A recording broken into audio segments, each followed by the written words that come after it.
Is it just you two today? Oh, there you go. I knew you were here. Yeah, were these guys great? Were they fabulous? Beautiful.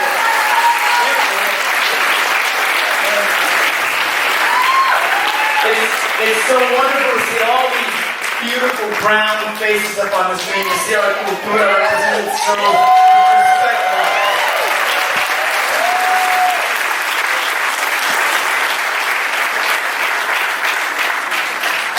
And we're going to have a little question and answer, but first we have to introduce the man responsible for this whole thing.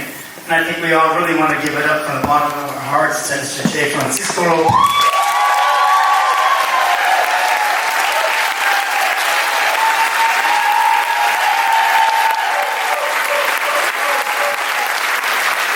Hello, everybody. So we're going to do a quick Q&A. So quick questions and answers. So Daniel will go around. Yes, I can wait.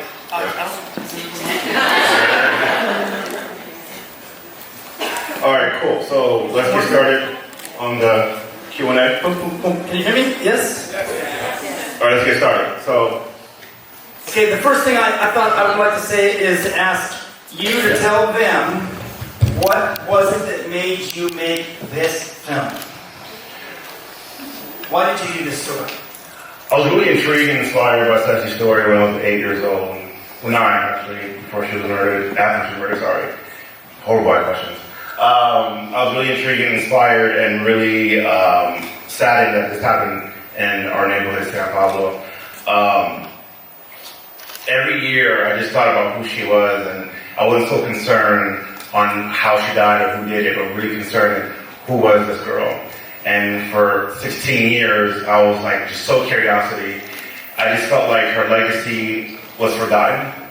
Y'all have to realize this, that her story never left Richmond.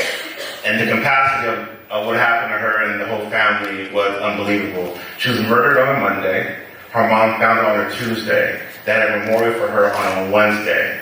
The killer turned himself in on Thursday, and she was buried on Friday. So you can imagine the pain and just at odds. And right after her murder was done and the whole situation, people went back to life in reality. And people just swept under the rug and just forgot about who she was. And I thought it was very important to give her the legacy that she truly deserves. Anyone from San Pablo and Richmond heard the story. She's just a girl that got a downer. So if you were to mention the girl from Cecy, oh yeah, the girl got a downer, right? But now we can say, oh, the girl who wanted to be a lawyer, the girl who had a future, the girl who had goals and ambitions. And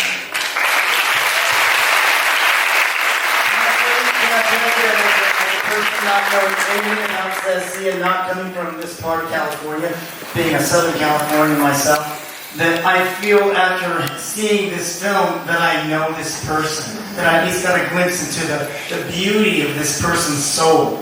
And that is an amazing thing for a filmmaker to do. If you could do that. Now, you know, her death, it's the way that you portray her as a person. It makes people feel something beyond the fact that isn't it sad this woman was murdered. It's who this person was. And that's a beautiful accomplishment. I take my hat off to you for that because you did a wonderful job. All of you. All of you.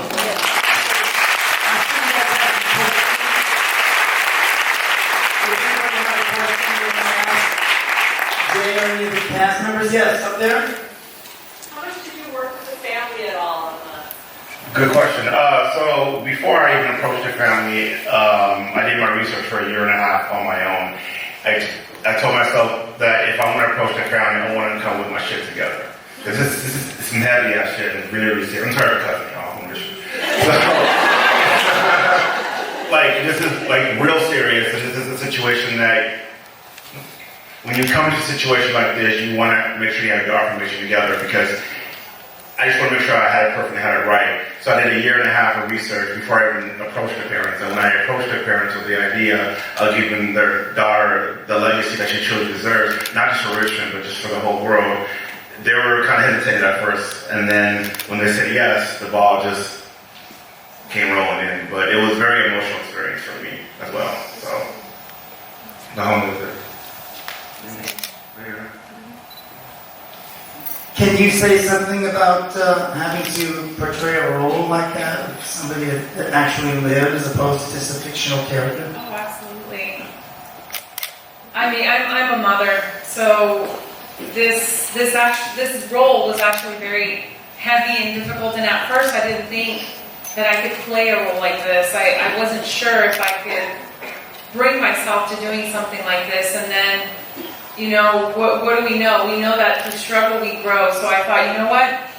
I'm going to do this. I'm going to do this for myself, for Cecy, and it was great. And I actually met Cecy's mom, and in talking to her, and also all the information that Jay already had done, all the research, it definitely, not that it made it easier, but it just definitely gave me things to work on. As you can tell, they had a close relationship. I think the only way that a mother could find her daughter out of nowhere, you know, she prayed and everything, but they had to be really close. You know when your kids aren't feeling the way they're feeling or something's off, you know immediately. And to me, that's the most amazing part, that she found her daughter in the way that she did. And, you know, it was hard because, of course, this is a true story, but like anything, you just have to sit with that heaviness of just knowing that this happened, and you have to be okay with the fact that this happened, but now we want to tell her story. It was more about just letting you know who Cecy was. And so we had to go through the heavy parts to show you who she was, and she was an amazing person.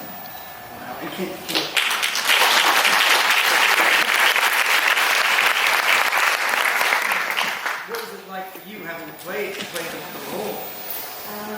It was really honorable and privileged to have this role, but it was one of the toughest roles I've played, to know that I was going to play someone's story, someone's true story, and to know that there's a family attached to it, there's so much attached to it, there's a whole community behind it.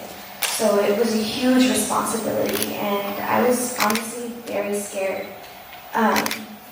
You did a beautiful job.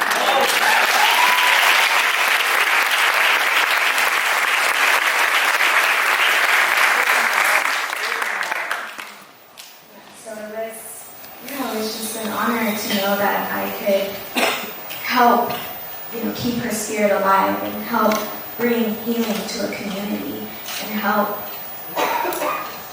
leave something positive for her, and to know how the community of Richmond is known to actually leave something positive behind, not just for now, but for future generations.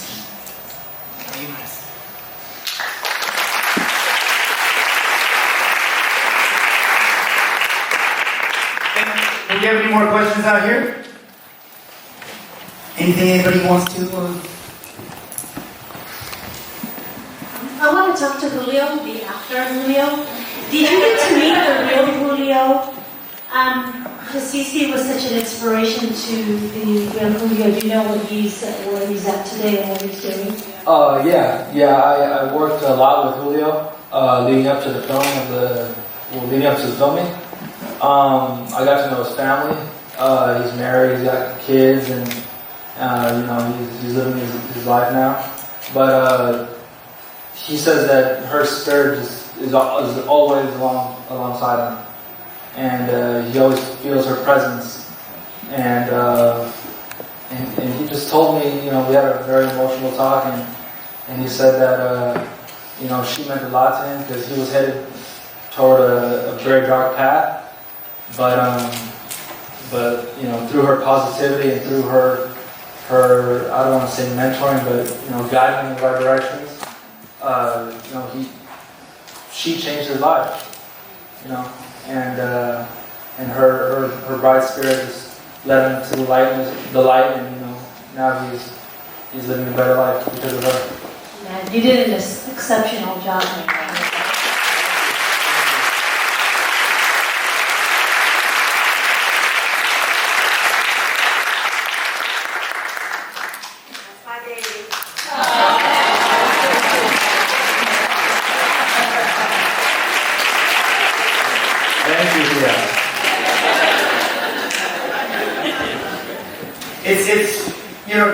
the character's arc, to see the change that was going on in him, and to see him kind of coming to a point of self-realization, she helped to show him something about himself that he never, ever, ever thought could be.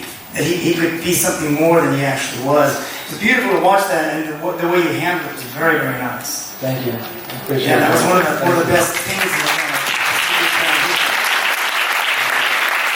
Anybody else? What's next? Are you working on a distribution deal? How can other people see this? So right now we're in the process. So the whole point of this fundraiser, guys, is actually to raise money so we can do so for film festival submissions and to really get a story outside of Richmond. So we're going to do the whole film festival run for a year, and hopefully within that we can get distribution, hopefully theatrical release. You already did New York, right? Oh yes, oh my god. So back in October, we had a world premiere at the HBO Latino Film Festival, and we had a really good turnout for that. So that was amazing.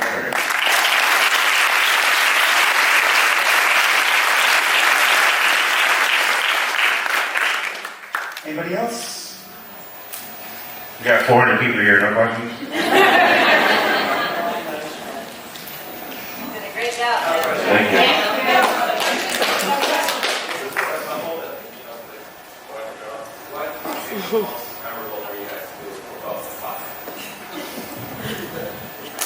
Did you hear that? What scene was more memorable for the two of you?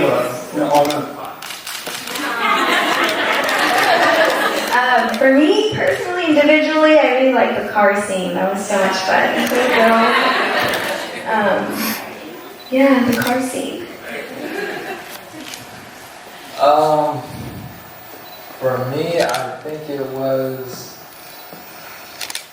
I hate to be, copycat, but the car scene was the most fun, and I feel like our chemistry really showed on camera, and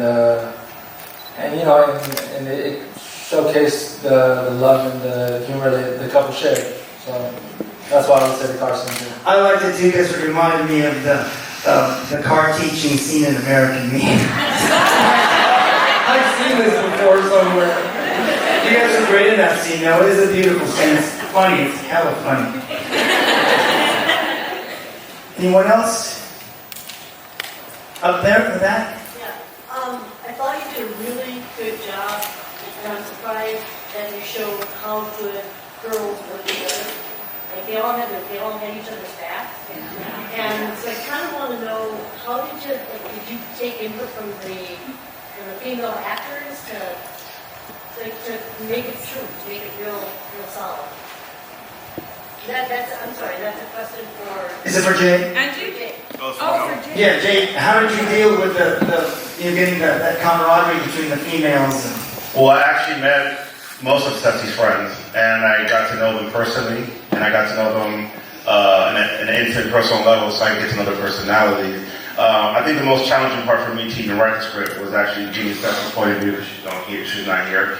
But when all her friends would give me tips and advice on how Cecy act or how they interact or their favorite songs, I was able to write that and contribute to that. Yeah. But I think, besides the girls, I think the most challenging for me was having all the boys scene, all the cholos and I was like, damn, how am I write for, a generation I'm not familiar with. So I watched the Mary Kate. Blood in, Blood Out, all the Cholo movies, and just see all this, the Cholo talk, hey, and all that. But, because it's weird, because all my actors now, that's not their generation. But I think they really did a really good job for portraying that.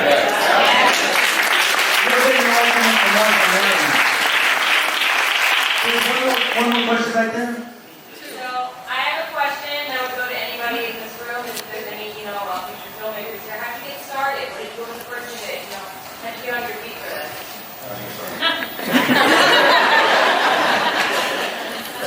Well, I've always wanted to be an actor as a little kid.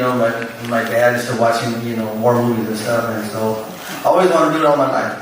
you know, but, I drank and did drugs all my life. So 6 years ago, I decided to, just to go to school, go to DDC and start a class there. Moved to LA, and it was too tough, so I came back over here. And so somebody told me, if you wanted to, stand out, do something in your own city or something. And so, anyway, I just thank Jay, because I went out for the alcoholic dad, but he gave me the dad part. Thank you. You're welcome. Can we just hear a little bit from Figo, because I thought you were hilarious.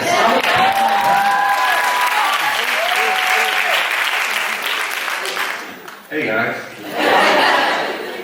No, it's been an honor to be part of it. I was the comedic, humor, the comedic relief, because, it's heavy stuff, so I was honored to be able to do that. It wasn't purposely.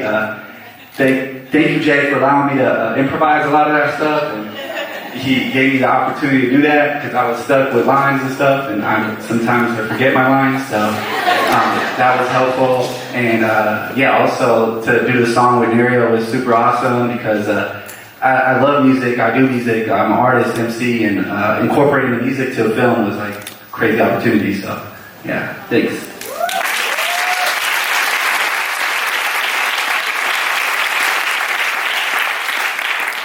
There was one more in the white, right there. Question? Why did you decide to film in a different hallway instead of using with the microphone? What was that? I got it. Okay, so I really want to keep truth. Like, I see a lot of movies.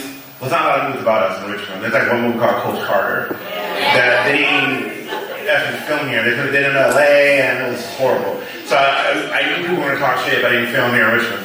So I wanted to make it really true to the heart of the movie. So a year before we started filming, actually, I tried to get in touch with Richmond. I went to the principal, the vice principal, the school district, and they all said no. Their excuse was, well, she was raped and murdered, so we can't have this in our school. And I said, wait a minute. This didn't happen after school, but the fact that they said that the fact that she was affiliated with her murder and what happened to her, that we can't film in the school. So I was really upset and disappointed. So I said, I have a way. So we'll film the outside of your school. And we'll film the inside somewhere else.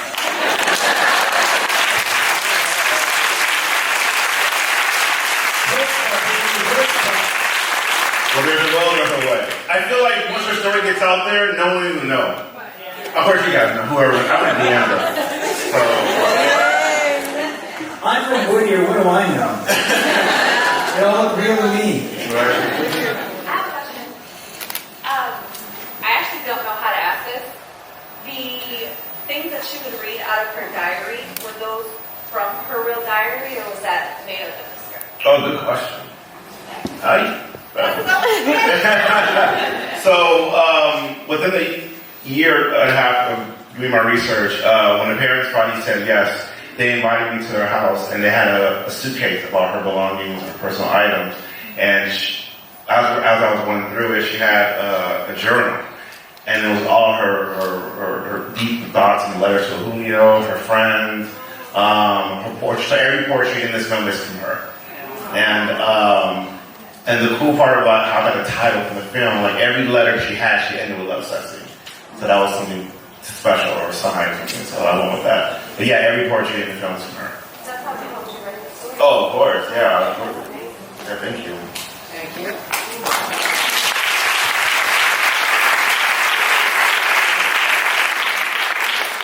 First of all, Jay, you know what? I commend all of you guys for doing what you guys are doing. Me and Julio were back in the day. I see a couple of people here who grew up with Julio, Cecy, and everyone else, and all the people there. And most people like to see mentors, teachers, and other people who change their lives. Sometimes, and that's the reason I love this movie here, because you tend to forget your better half. And when that happened, it says he won before I was shot. Julio was with me when I got shot. I was gangbanger myself, and now I'm running for city council here in Richmond.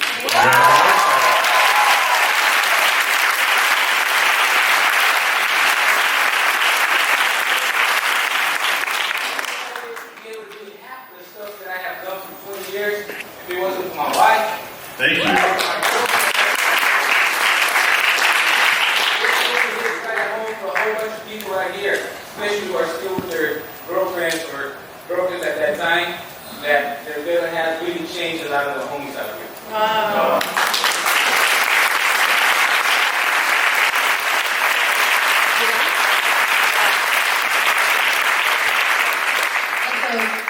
Just thank you so much, and we invite you to come to talk to us about this, because I think that it's really important for them to see the wonderful work that you're doing because you're from Richmond, about someone from Richmond. So thank you.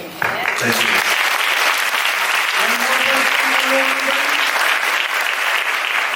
One more question? Anybody? No? Black boy ever hooked up with homegirl? That's a good question to end on, man. No, unfortunately, that never happened. But you know, the funniest thing is that when he's so sad, it's hilarious how sad he is at the door when about that. He goes into crying. I know, very emotional. You know, that scene where Cecy goes to the house and pick up the movie, that was Miguel's first day of shooting. So it was kind of awkward. I was really upset. I was like, it was like seeing a vato. I was like, you know what? Do you. And he made it fun. It's awesome. Well, thank you so much, everybody. Okay, one more. Okay, we are selling posters, damn it, and I make too many. So y'all gotta support the fundraiser, put the extra poster, pero make sure you support, tell your friends and family, get into the review. Spread the word on social media.